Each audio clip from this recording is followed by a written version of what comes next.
Welcome to episode 283 of In Touch with iOS, the show that talks about iPhone, iPad, Apple Watch, Apple TV, and related technologies. I am host Dave Ginsburg, and Chuck Joyner, he's back on the show. How you doing, Chuck?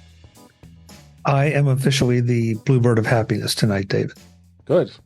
Glad you're here. So I'm delighted to be here in spite of the accusations thrown at me at pre-show. And speaking of accusations, Jeff Gamet is here. That's fair. Chuck, in my defense, I just call them like I see them. I've been called worse, Jeff. So you know. It's we both have. Good point. And last, probably at the same events even. Ben Roethig, you're here. How are you doing? Glad you're here. I'm good and involved in zero accusations. All right, that's good. So we got another great show for you this week. Lots of good amount of news. 17.2 is coming. It's going to be here anytime now. Got maybe talk a little bit about VPN and some streaming, bundling, and all kinds of fun stuff that's out there this week. But let's jump right into the news. First story that caught my eye was that that old Apple the first iPhone SE. I had one of those. It's now considered vintage. Apple this week has added the original iPhone SE to its vintage obsolete products list. The first one came out in, oh my gosh, it's been 7 years, March 2016, which means it's been over 7 years. It was sold until 2018, and then it had been 5 years since it was last available for sale, making it eligible for its vintage designation. And it continued. The SE line continues on to this day. There's, I believe, a series. There's a third gen of that, potentially rumored fourth gen. It's a good little phone, but it's no frills. I mean, I did try one at one point, and I'm like, why do I have this phone when I've been using the the top line model all these years? What do you guys think? This is just obviously this continues on with Apple and all their old iPhones. But what do you think, Jeff? The fact that it took this long for the iPhone SE, the original, to become vintage tells me that all the people that complain about Apple forcing obsolescence on us, tone it down. Holy crap, this phone is 7 years old and it's just now being considered obsolete. That's amazing. It is. How about you, Ben? With my parents, I have dealt with the original SE. It was a very good phone. In fact, my father went from the iPhone 5S to the SE1, which shared its casing. Oh, so that worked out. Yeah. Oh, yeah. It's honestly the simple nature of the phone makes it very, very attractive to those who are not technologically savvy. And as someone who does have to support those who really do not want to be in technology, I'm dreading the day that the SE3 goes away, because I think it's going to be the last phone with the home button. Oh, that's right. That's right. Good point. What about you, Chuck? I'll echo Jeff's comments.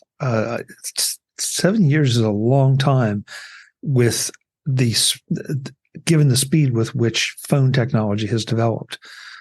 But I'll also go with what Ben said, because it's been, for better or worse, it's been a little while since I've done this, but I do feel like there's an opportunity for someone, whether it's Apple or someone else, to give folks of a certain age, of a certain technological expertise, a phone that is just basic. And Ben, you're right. The home button, that was something everybody could understand. And they can, because you could draw analogies between the way phones used to work.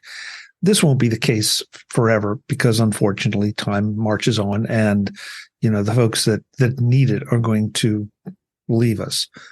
But at the same time, we're going to become those folks at some point, and I hope that somebody is designing phones.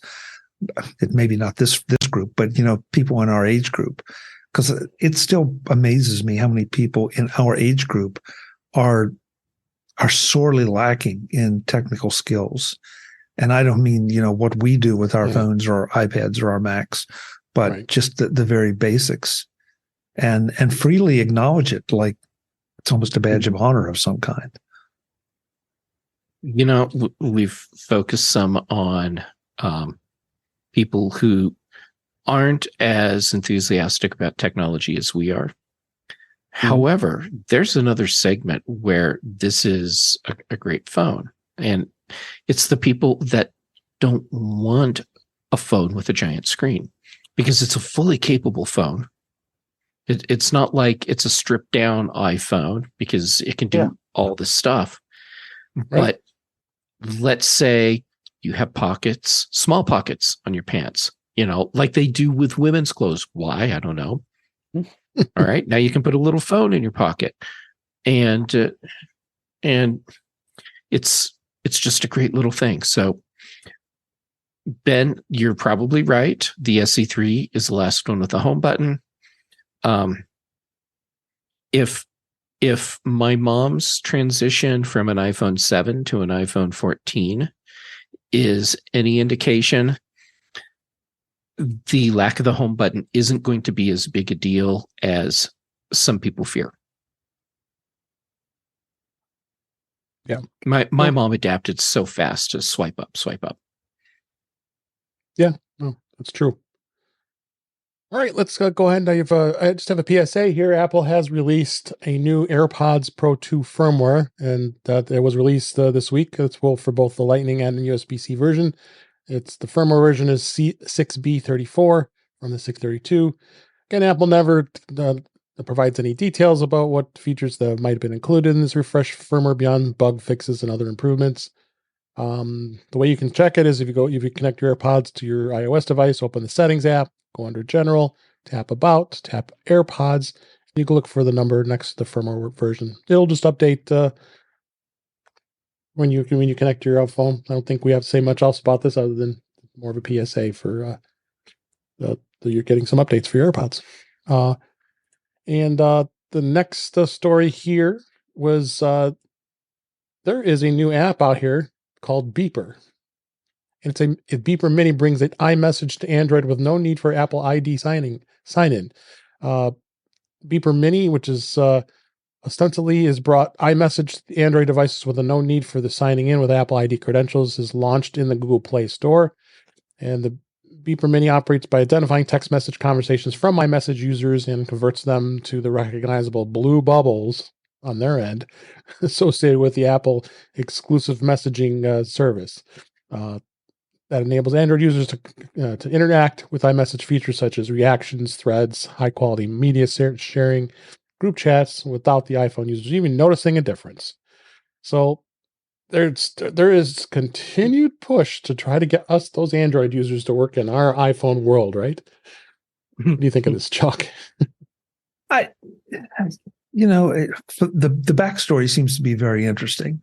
I don't feel like, even though we've been assured that this does not violate any privacy, it does not compromise anything, I want to see a little bit more about that. But I'm still intrigued by the green bubble, blue bubble thing, that this makes a difference. But if it does, it does. And so this kid, or this group, this kid, I guess, was the originator, and then he seemed to have gotten some backing and brought Beeper to life. I kind of can't get excited about it. Okay, if you're on an Android phone and you appear as a blue bubble, fine. As long as the messages go through and as long as it's not compromising privacy issues. Unfortunately, it seems like that's all we do on all of our shows is constantly beat on the privacy thing. But the more we find out about how much our privacy has already been compromised and is being used to sell us or sell to us? You got to ask that question every time something like this comes up. Yeah. Interesting. You don't see any real mention of that in this article about people with privacy. What do you think, Ben? I'm really interested in this from a technical standpoint. Essentially, the whole thing behind it, Beeper is an existing Android app. They bought the code for essentially this Hackintoshification of iMessage from a teenager, and were able to completely integrate it into a new app, which will eventually become their main app once they get everything over. But the way that they do it, essentially, they were the kid, the kid programmer. He reverse engineered Apple's own protocols, and then used the Hackintosh way of doing things, where they pretty much spoof a serial number. They're spoofing certificates. Yeah. Essentially, having watched Quinn Nelson's Snazzy Labs video on this, about the only way Apple would be able to stop this, assuming the Beeper is right and it is fully legal, would be to change how iMessage works, which would then potentially leave some older iPhones and other Apple products in the dust too.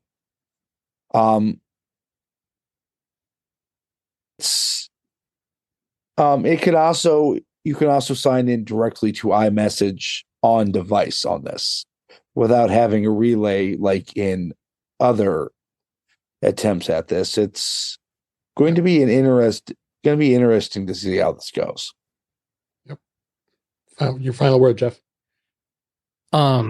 This whole thing is incredibly clever, and Ben's right. It's reverse engineering, and it's faking certificates, forging certificates to make the whole thing work. What I am really looking forward to seeing is how Apple responds to this. Yes. Is it going to get cracked? Yes. Are they going to block it? And if they do find a way to block it, are they going to end up doing what Ben suggested, which is blocking or locking out some iPhone users, older iPhone users, from being able to effectively use iMessage, which I don't think Apple wants to do. So this fun one, I'll be watching.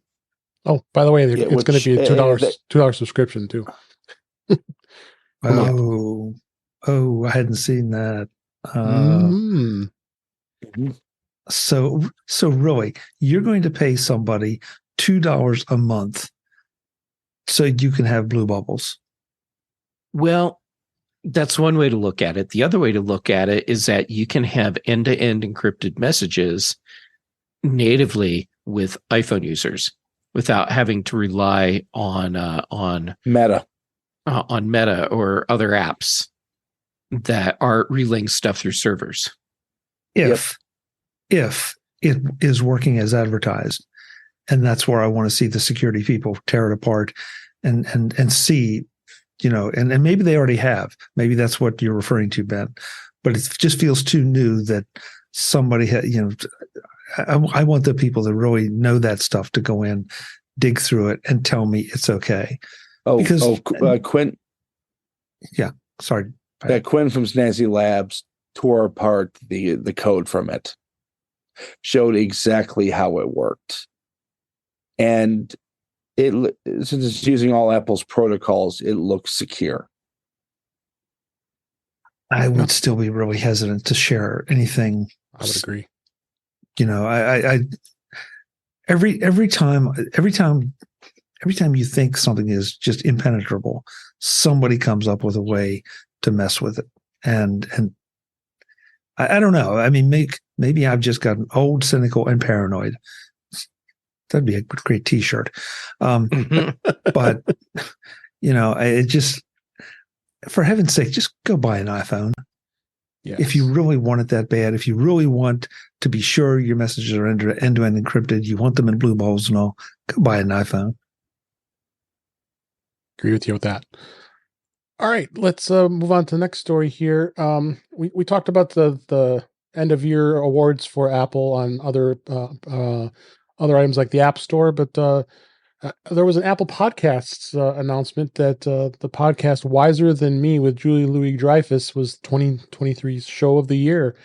Apple did name that show of the year as its annual award recognizes a podcast for its exceptional quality, innovation, and influence within the podcasting industry.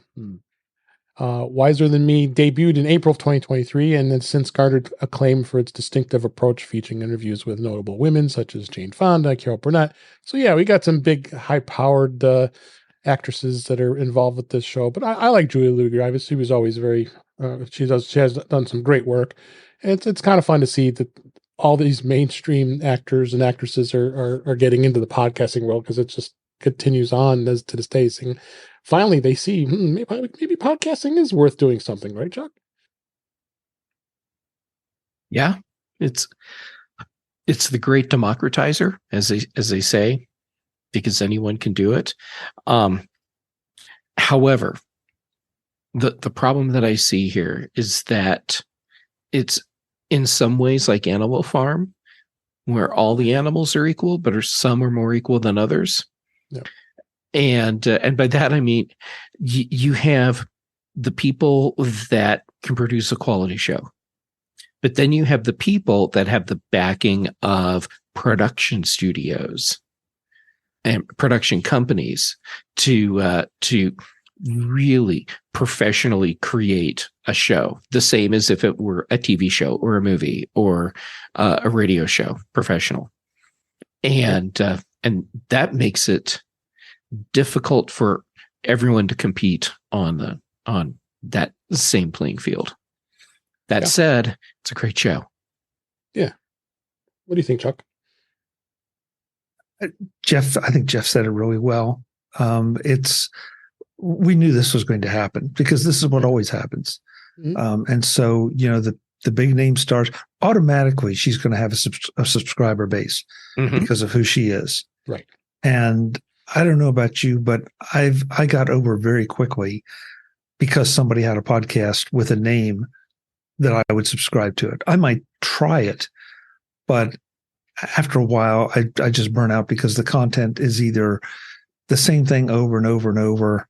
And there's no groundbreaking, with all due respect to Apple's comments about, innovation in the podcast industry. I'm not sure I see that here. I can think of about 36 shows that I think deliver more value and more diversity of topic and diversity of information than something like this. So good for her. That's great. But Jeff, you're right. I feel like whether I like it or not, she's playing in a different class than any of us are, and that's okay. That's okay. Yeah. You got the last word, Ben.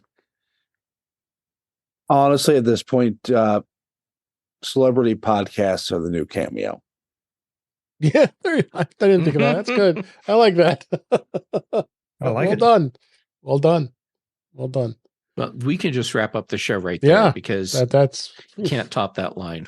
Yeah, but another T-shirt. Do you want me to grab my mic so I can drop it? Yeah. Yeah. But we did have some comments in the chat at youtube.com/intouchwithios. Hi, Cletus and Webb. I see you in the chat. Well, thanks for joining us tonight. Cletus says the Shuttlepod 1 had a ton of Trek stories on it and some interesting backstories. So yeah, there are other podcasts that have interesting stuff, but that's the thing. Having these big name stars doing these podcasts, I think, are they're like you said, Chuck. Right away, they're going to have these big audiences because of who they are. Yeah, and again, there's nothing wrong with that. Right. They're leveraging it, and I guess the ones that I've seen that have celebrities and that I respect are the ones who are doing something that they couldn't do otherwise. That their talents, their areas of expertise, that they're breaking new grounds for themselves as well as the listeners. Yeah, I'm not so sure that's the case here, but again, she's got a lot of star power herself. She's bringing in even more star power. Good for you, go girl. Yeah, absolutely. All right, so let's move on. Next story: Instagram and Facebook Messenger chats are going to be disconnected this month. Meta has revealed plans to end Instagram's users' ability to chat with Facebook accounts later this month. It's as we record this in December of 2023, rolling back a feature that they had introduced about 3 years ago. Back in 2020, Meta, then Facebook, announced that it was merging the Facebook Messenger and Instagram direct messaging to allow each of those platforms to chat with each other and vice versa. So according to an upgraded support page on Instagram, they're beginning mid-December, they're going to the cross-app communication features will no longer be available. So definitely interesting to see, is Meta looking to separate out these services? I mean, you got Threads is the other one in there as well. As far as chat goes, what are your thoughts on this, Jeff? I want to know what the reasoning behind this is, because it doesn't make sense on the surface. Right. Why not make all of the various platforms that you have as interoperable as possible? Because then you increase the likelihood that you maintain your user base inside your ecosystem. Right. I have seen the speculation that this has to do with EU regulations and maybe, I don't know. It just from a regular business standpoint, it just feels kind of weird. Why not let all of these things interact? Yeah. Well, the article also goes back and says speculations could be that it's a larger effort to comply with Europe's Digital Markets Act. Theory that Meta could be preparing to introduce a wider interoperability with Instagram Messenger and WhatsApp. Like Jeff, Ben, you can go ahead and hit your thought on that since you put that in our chat, local private chat. Yeah, I think they're starting to wind down Messenger and just roll everything into WhatsApp. It only makes sense. Okay, so if they're doing that, why not leave everything interacting until you're ready to actually launch the all-encompassing WhatsApp? Maybe they're about to do that. Yeah. It's possible. Last thought on it, Chuck? I'm torn between Jeff's comment about interoperability and what seems to be the increasing complexity of all of the Meta platforms. Trying to figure out which platform I'm on, who I'm communicating with, and what they're seeing or how I'm receiving back any feedback that I get from them. Yep. I already have that issue a little bit with Messenger and Facebook. Now that's the way I use Messenger and Facebook. But I almost feel like that, I don't know if you just create one master platform and merge them all in, but then you're going to alienate some people who seriously dislike Facebook, but have made peace with Instagram. And then you have the Threads users that are trying to do something completely different. So yeah, and then Messenger versus WhatsApp. I mean, yeah, after a while, it's just this big soup that is becoming increasingly difficult to understand. Yeah. Mm-hmm. Next story. This happened last week, but we hadn't reviewed it this week. The entire team behind the popular iPhone video app Filmic has been reportedly laid off. It's one of many favorite folks have their favorite video apps. This is probably one of the bigger ones here. I guess it might not be too long for the world. According to a report, the entire team that was working on this app has been laid off by its parent company, Bending Spoons. The report explains that Filmic was acquired by an Italy-based app developer that was Bending Spoons in 2022. And is rumored to gone through a round of layoffs, and those layoffs have been confirmed. So it's kind of sad to hear this. We've talked about across all our shows here about this app, and it was an absolutely great app for video on an iPhone. It's kind of sad to see, but they're saying in its place that the Blackmagic's video and photography apps have been becoming increasingly popular since, and the Blackmagic camera app was actually the app that was using to shoot October's Apple special event entirely on the iPhone. So that kind of hints it away there as well. What do you think, Ben?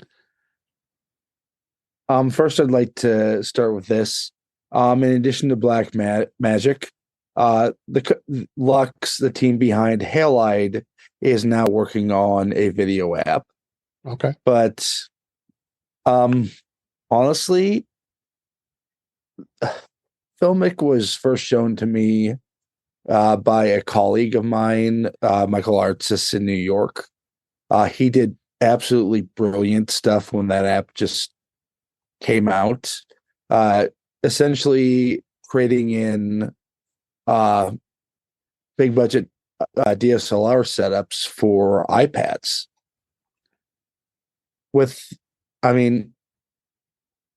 Honestly, iPhone and iPad video would not be where it's at without this app. And it just breaks my heart that this happened to this team in this app. Yeah. I'm hoping Bending Spoons can sell the IP to someone who will do something with it and bring it back to its former glory. Yeah. Absolutely. Jeff, what do you think?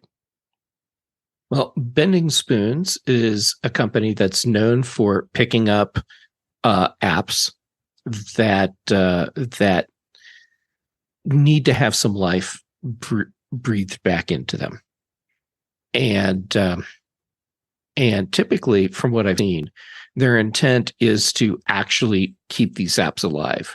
So if they've reached a point where they've had to lay off the entire team for Filmic, then that tells me it's an app that, from a business standpoint, they deem to not be viable anymore. So yeah, I'm with Ben. I hope that the IP for Filmic can find a new place to live, and maybe becomes like an open source thing, and the community keeps it alive. I would hate to see it leave. It's not the app that I use, but I appreciate the important role it's played in the mobile video space. So I don't want it to go away. Final word, Chuck, on this.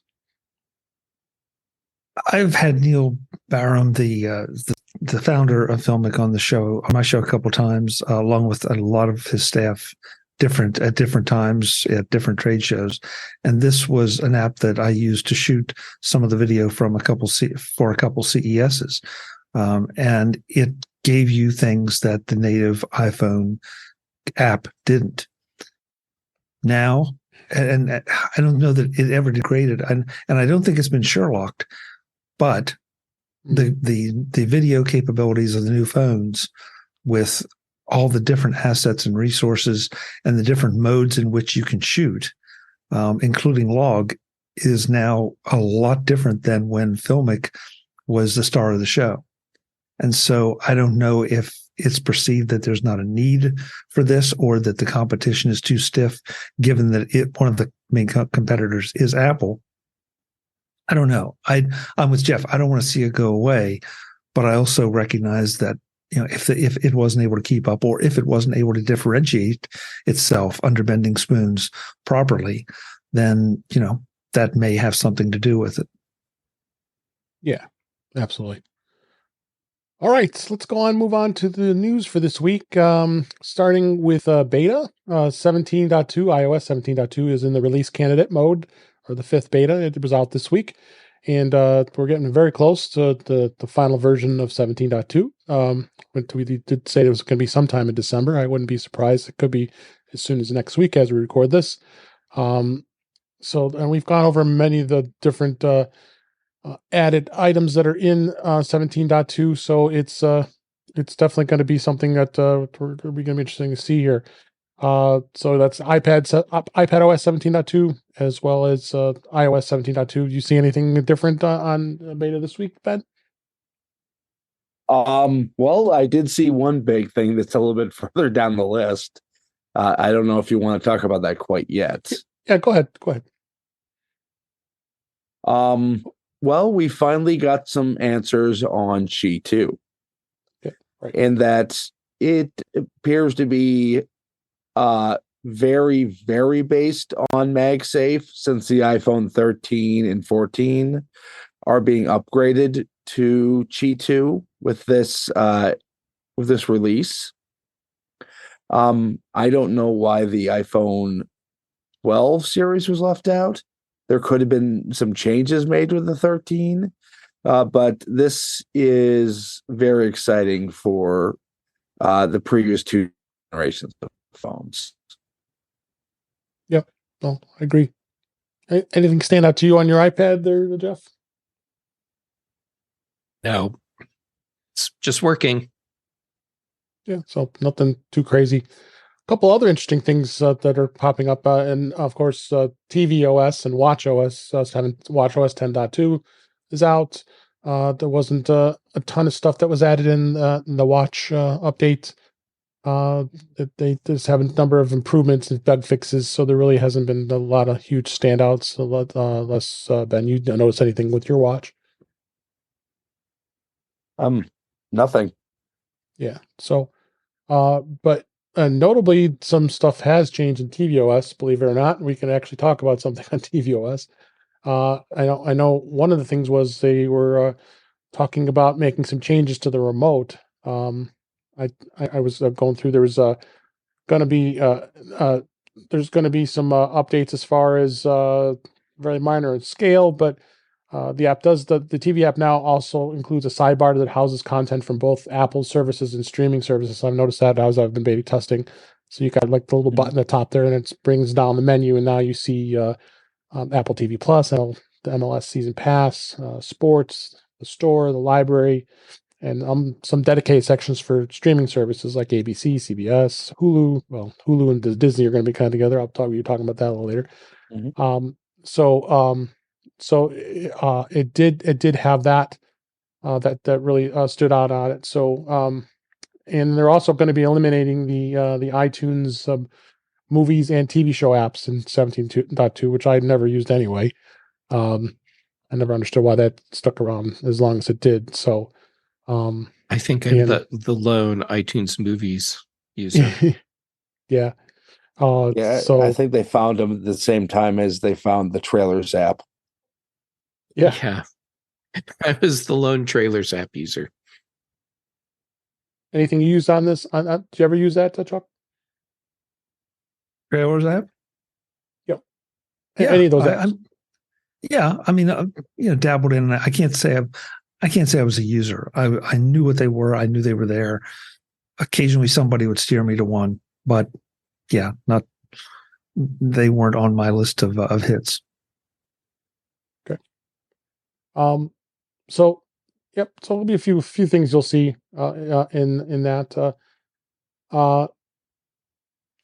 So that's pretty much it as far as what was going on with the beta. But I wanted to move on to another topic here. We had a number of bugs that have been out here, and I wanted to kind of hit here just kind of in a topic here. The first one was this iPhone, the iOS 17 bug switches apps while you're typing, and how do you fix that? Have you guys experienced this at all when you switch apps and while you're typing that it just switches? I have to type a lot, so like doing longer document in notes, or you're writing a really long email, and I don't write stuff that long on my phone. That said, if it were to happen to me, you would have known about it already. Yeah. Yeah. So Go ahead. Go ahead. Yeah, I don't. It hasn't happened to me, but then again, I am a Swift key user. I do not use the standard Apple keyboard, so I don't know if that has something to do with it or not. Okay. Yeah, it hasn't happened to me either, so that's why I found this to be interesting. But there's been a fair amount of discussion about it. So you just get kicked out of messages or notes or other apps in mid sentence, and you find yourself in another app because you're just still tapping on the screen. It's just like using a Mac. Yeah, exactly. and the bug can be hard to replicate, like they said here. So, but until they have a fix. Apparently there is a fix that you can go into accessibility and do. If you go into settings under accessibility, under physical and motor, and select touch, you can turn off the switch next to reachability, and that could. Oh, right, you have to turn off reachability. Mm-hmm. Yeah, well, so that could help you. Yeah, well, so why do you want to turn off accessibility feature? So, right, especially one that's really useful because our phone screens are so big. Yeah, that too. So, the other bug that was kind of interesting, actually, this came across the news today as we record this. If you're using a Magic Keyboard, you've opened up a attack vector. Now, this is a researcher that had found a way to enter type on your Mac, iPad, or iPhone without your permission. If you're connected to a Bluetooth Magic Keyboard. Being able to connect keyboards wirelessly is obviously an enormous boom using Bluetooth, but Bluetooth has never been the most secure of technologies. And this researcher had just now found a vulnerability. He's saying that he's investigating a report of unauthenticated Bluetooth keystroke injection vulnerabilities in both Mac OS and iOS for some time.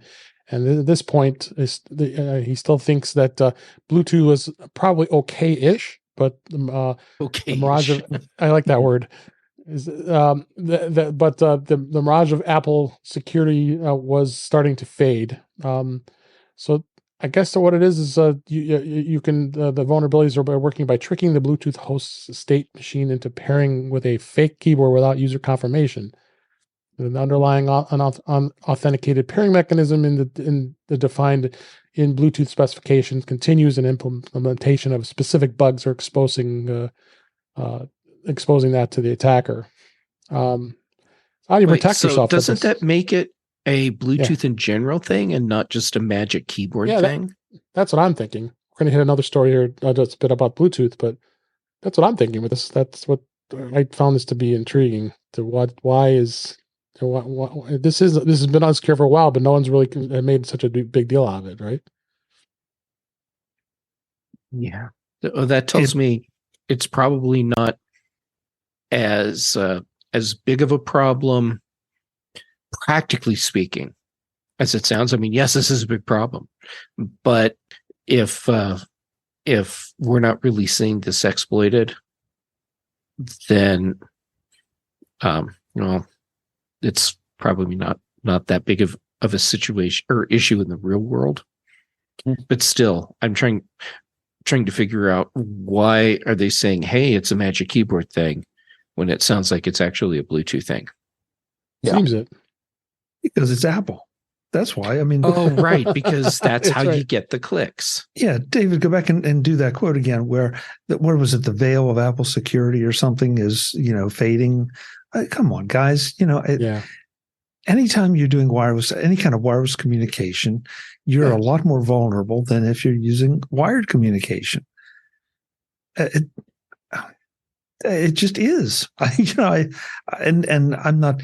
And given the fact that it's Bluetooth, we already have questions over the range of Bluetooth. It's gotten better, but this seems like something you would have to be in the same room or the very next room, unless somebody has found a way to really amp up Bluetooth or amp up Bluetooth reception and transmission. So, yeah, I take nothing away from the fact that this is an issue, but I'm with you. I think it's more than just a Bluetooth or just more than an Apple issue. All right, I'm reading up on this now. Okay, so it's a Bluetooth problem. Mm-hmm. Yeah. Now, Apple's part in this. It has to do with the bug in their implementation. So Apple can address their bug, and that fixes the problem. But it's a problem that affects Android and Linux and Windows. Yeah. So nobody notices Windows because there are already so many holes that Booyah. it's just one more. Yeah, well, Windows just like they're more. It'd be a story if something was secure. Yeah, there you go. Okay, and targeting or calling out the Magic Keyboard, unless it's an implementation bug only related to Bluetooth on Magic Keyboard, then this is kind of a disingenuous piece. It has legit information, but it's legit information wrapped in clickbait. Yeah. Personally, I prefer my information wrapped in bacon. That's much better. Way tastier than clickbait. Bacon. So, yeah, there's 2 articles here in the show notes to talk about this. There was also just the overall vulnerability with Bluetooth and a security hole attack. And like you said, it's just something Apple, they've known about it. And in general, Bluetooth is not the most secure thing when it comes to connections. You don't want to be doing any networking and that kind of stuff with a Bluetooth device. And then, and also, why do you think there are a lot of companies out there who tried not for people to use Bluetooth keyboards and mice and go back to the standard old USB device, because you don't have that problem with those. But everybody continues to want to have that convenience of having a Bluetooth device. It's because it is convenient and makes life easy when it comes to that. So, once in a while here we have good discussion about a little bit of this week in streaming technologies here. And it's interesting to see how streaming is evolving, and there's notably been news about a number of potential bundles as well as merging of applications. First one that was interesting nothing has been officially announced just yet, but it's sounding promising, is the fact that Apple and Paramount are considering a discounted TV Plus streaming bundle. This was actually in the Wall Street Journal as a quote here from Mac Rumors. The companies have been talking about offering a combination of both Paramount Plus and Apple TV Plus that would cost less than the subscribing to both the services separately. So they are noting that potentially this could happen because Apple just did announce some price increases on Apple TV Plus. It went from $6.99 a month to $9.99 a month. That's a $3 rise, and where you're starting to see more and more trends of this, where they're bundling. Now, also, which Showtime was part of that, decided to take their own service, Showtime, and bundle it with Paramount Plus. So that's kind of that's not as a similar thing that's happening. But I don't know what your guys' take on these kinds of bundles that you're seeing when it comes to these streaming services. I mean, this is like I find this to be the most fascinating time right now in the streaming world. Compared to everybody have talked about cord cutting and getting away from cable TV and all that. So, Ben, let me start with you. What do you think of this particular discussion about these bundles? Yeah, we're at a time where TV is definitely in books. Yeah. We went away from the traditional cable model, went to a la carte, which didn't seem to be profitable for anybody. Now they're kind of trying to recreate that cable model for these bundles. I would be interested to see how they do it. Is it going to be, essentially, I would assume it'd be bundling Paramount Plus as a channel within Apple TV. But if I can get a discount that way, or if Apple can get similar discounts with other streaming services, that would be something I'd have to look at. The other thing, I'm not a channels user for Paramount Plus currently. I would be kind of interested to know how that handles the live TV aspect of Paramount Plus. That's true.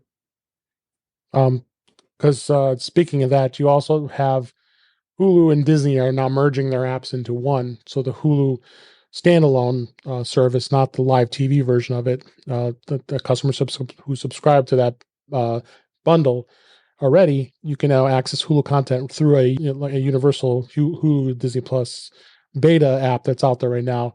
It's available for bundle subscribers as of now, but they're planning to test the combined service before it rolls out next spring. So you're gonna start seeing the same thing. You've got all the Hulu content, and then you have all of the Disney Plus content that are going to be all in one place. And Hulu was kind of a service anyway that did that, because you see stuff from like Fox and FX and a lot of other content providers that are on Hulu anyway that weren't necessarily part of that.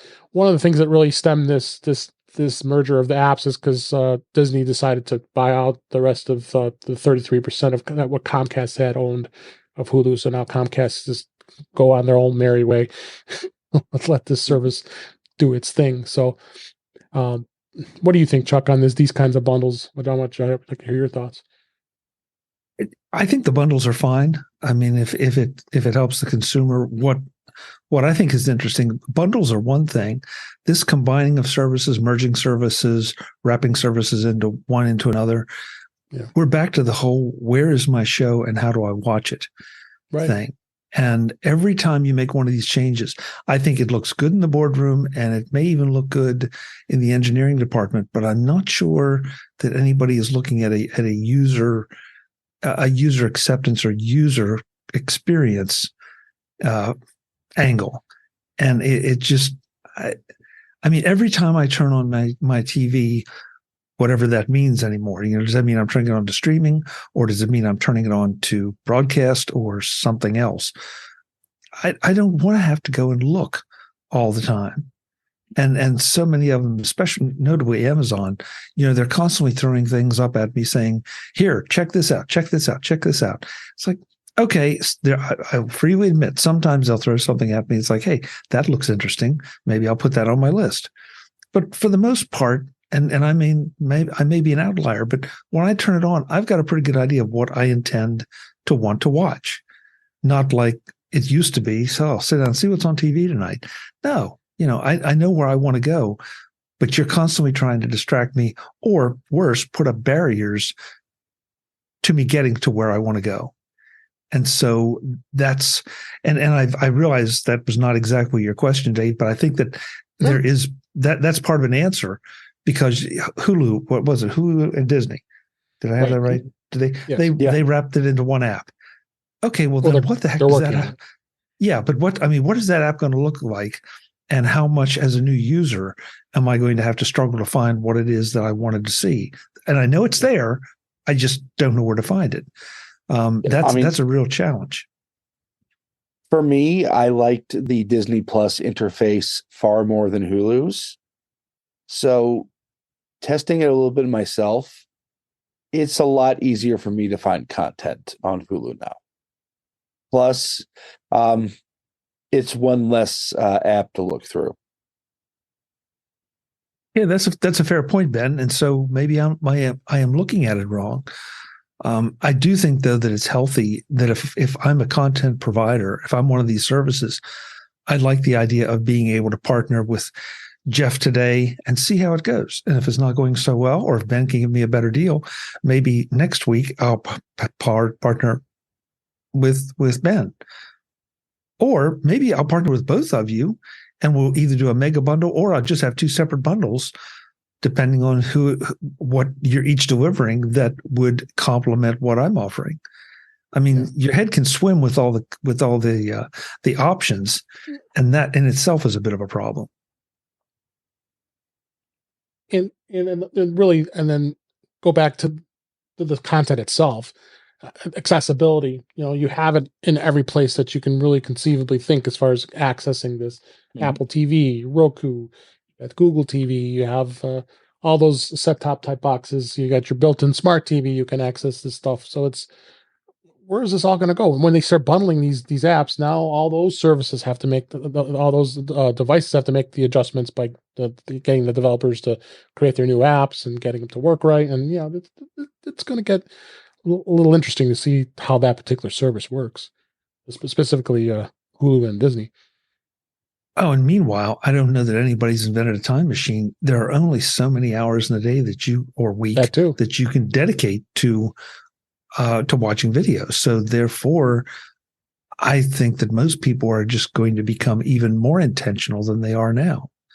Yeah. And if you're putting up a barrier to me getting to something I want to watch, I may find something else to watch somewhere else. Yeah. And then, I've changed my workflow. I've changed my viewing flow now, because I went, as everybody I've mentioned shows before, I cut the cord, got rid of Comcast, and I've been pretty much on YouTube TV, and I actually been pretty happy with it for the most part. I think it's got some room for improvement for its interface, but for the most part, it gets me what I want. But now I've got my top my top row. Look at my top row of my Apple TV. I have Apple TV Plus. I have Max. I'm a subscriber for that, and we have Netflix and Paramount Plus. And then I also add into the bundle Friendly TV, which is a smaller service, but I really like to watch a lot of the content from the A&E networks, and notably History Channel. And that app doesn't have a very good interface. It needs some pretty good improvement, but at least I have access, and it doesn't cost a terribly a big amount of money. I think it's like $7 a month or something like that for a service like that. So. Just happy to not be dealing with cable anymore. But then there's also another way you can get around this, and I remember I was going to review this and just add it to the show notes, so I'm not going to surprise you guys here, is a service that's called Tablo TV, and you can buy this device from them that allows you to have an external antenna using the HD connections with a little device. And I've tried this method for many times. There was a service, like a device called the Home Run HD. I absolutely hated it. The reception was horrible. I mean, I don't want to go up on my roof and have to put up an antenna. If I want to be able to have the option to be able to have these indoor antennas these days, as long as you point it wherever the towers are for the TV stations in your area, you should have a pretty good way in the reception. So I hooked this up. I got it set up in the bedroom. The nice thing about it is it doesn't have to sit in a place where it's near your internet connection. It can be anywhere, because it could be on the Wi-Fi network. And I must say, I'm pretty impressed how this Tablo TV is working. The only thing I'm complaining about is that it has no Apple TV app, and you can't watch it on your iPhone or your iPad, and it has no smart TV. So I of course have a Google TV device. So I went to try it on the Google TV device, and the experience is decent. I mean, it does go through and it does grab out all these channels that are out in the open air of an HD antenna. In the Chicago area, unfortunately, I know like Channel 2, which is CBS here, has always been known to having horrible reception, and when I hooked it up, I fully expected and was right that channel with this indoor antenna doesn't come in well, and it sometimes says it can't get the signal. So, but these services have been around forever, trying to get better experience. But the good thing is can be it's on your network, so now you have access to it. All those other services have tried to retransmit that. The local stations obviously got shut down because they weren't getting their royalties. Well, this device is just doing in between of the antenna and bringing it to you without having to have a TV. So, Chuck, I know you also explored this too. Do you have any comments of the experience you've had with this? I've had good experience with it, Dave. I mean, you pointed out some of the gaps right for the moment, but this is the first thing that I've had any significant success with, as far as being able to replace my cable, because of where I live. Reception is a little bit shaky. Sure. Not because it's not a proximity issue. It's a what's between me and the tower issue. Right. And so this is the first time I've had any kind of reliable luck with this, and it's well worth looking at. I have to say that as experimenting with it, I'm probably watching more broadcast TV than I have in a long time. And this is an editorial comment that may take us back to somewhere else, but God, there are a lot of ads. Yeah. For 30 minutes of programming, holy cow, you're using up 6, 7, 8 minutes, I swear, of ads. And it makes me long for the streaming services. Even with the streaming service, the ads aren't as obnoxious as the number that you're getting on broadcast TV right now. Broadcast TVs. But you know what? The cool thing is it also has a built-in DVR. So you are able to record shows. And I believe, you can fast forward through the commercials like we've done with TiVo and some of the other types of set-top boxes that you bought on your own. So I think this is a promising device. I really do. I think it's something that's that could have some potential. Finally, I mean, it's been a long time. Jeff, you don't have any experience with this stuff. Right? Does anything this interest you? I played with Tablo when it first came out.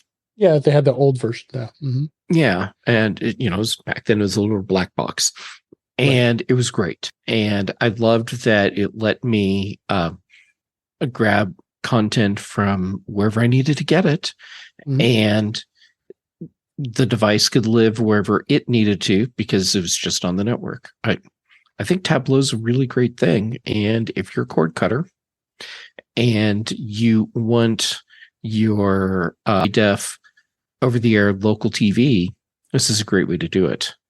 It's the best way to do it. I'm curious to see how this plays out, though, as local TV stations slowly work to push the new protocol that increase the local signal, which means you have to have a specific box to be able to get your local TV, and that raises a whole nother set of problems because now you're gatekeeping over the air content, and there is a segment of our population that doesn't have the money to pay for encrypted content, and now they're going to lose that at some point. Yeah. I'm totally taking us down a rat hole all of a sudden, but Tableau, it's great. No, I mean this is something to take a look at. So I highly recommend it, and to take a look at where it's at. So one last thing I wanted to touch on. We had a couple other topics, but we're getting close to time here. But this app, I noticed, I found I really love having apps that allows you to be able to share your iPhone on your Mac and be able to share the screen, so you can illustrations, as well as be able to record your device and all that stuff.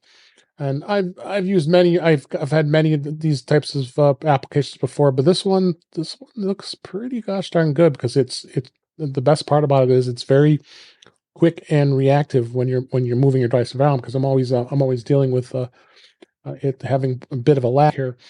And it's called Bexel, Bezel, and allows you to show your iPhone on your Mac, present, record an iPhone, and be able to do a presentation. It does have a demo version where you can try it out. It has just watermarks on it, but support developer. It's $29. It's not a bad thing at all. But I think it's a really cool app. I don't know if you guys have ever seen this before. I have seen this before, and I agree it's a cool app. I like that we have multiple choices for how we get the content from our iPhones and iPads onto our Macs. Like if we're doing presentations, or you need to do a video recording of what's happening on your iPhone, and you don't want to have the red record banner thing on the recording. It's nice to have options. Yep. Any other thoughts from the panel? Just that I've read about this. I haven't played with it yet. Yeah, I haven't seen it myself, but I'm literally downloading this right now. Good. So yeah, check it out. The app, the link is in the show notes. Worth to check the things out. And again, if it is, you see the picture on here, it's actually showing you actually can mirror two copies of the same iPhone So you actually can have them in different parts of the screen. So you're even getting a more immersed way of being able to do a presentation. Well, I like how they overlay the bezel of the iPhone. It knows the bezel. Yeah. So so if you want it to look as if it's the physical phone as opposed to just casting the screen to another device, that's very cool. Yeah, I mean, I've got a red iPhone 10R here, and when it gets connected, it knows that's what it is, and you got the red frame, and just like the iPhone, it is. So I think they've done some great things with this. A lot of good positive feedback too. So, but that to conclude the show for this week. I think we've done some great topics, and we're going to go ahead and wrap up for the week here. So, and that is a wrap for this week. Please send your comments, questions, and suggestions to our email address, which is feedback@intouchwithios.com. You can follow us on Mastodon, which is at intouchwithios at techhangout.social. Support the show by buying me a coffee at intouchwithios.com/coffee. We really appreciate it. You can become a patron of the show by going to patreon.com/intouchwithios. We have 2 tiers available to support the show. We would really appreciate it. Make sure you like, share, and subscribe, and you will be notified when we are live streaming, which is on Thursday nights at 8 p.m. Eastern and 5 p.m. Pacific. A shout out to Webb and Brett and Cletus and others that were in the chat this week. And you can go to that's our YouTube channel, which is youtube.com/intouchwithios, which you can watch the live stream as well as watch the recording of the live stream, as well as listening to all of our past shows.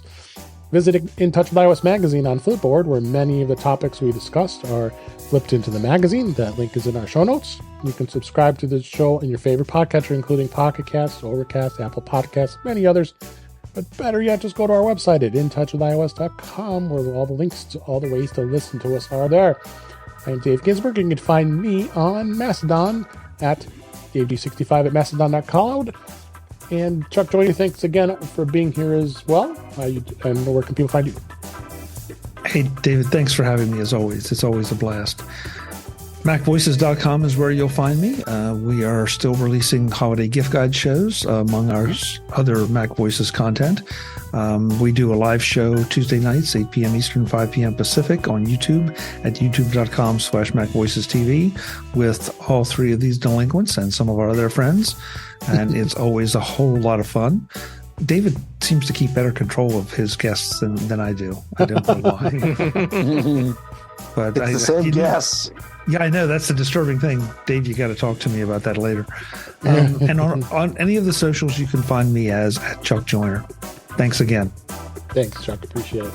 Ben Roethig, thank you for being here as well. And where can people find you? Well, Dave, you can find me at Ben Roethig on your social media of choice. For my writings, you can find me at roethig.tech. On Tuesday nights, you can find me with the aforementioned cast of delinquents on Mac Voices Live. On Thursday day, you can find me on the Big Show on the British Tech Network. Now that we paid our $0, or in this case £0. And Friday, you can find me on the Mac Show. Great. Thank you, Ben. Last but certainly not least, Jeff Gamet. Always a pleasure to have you on the show. Where can people find you? It's always a treat. So thank you. It's great to be here. Okay. So, Jay Gamet on social media, Mastodon, Instagram, and Threads. That's where I'm posting stuff right now. Then shows.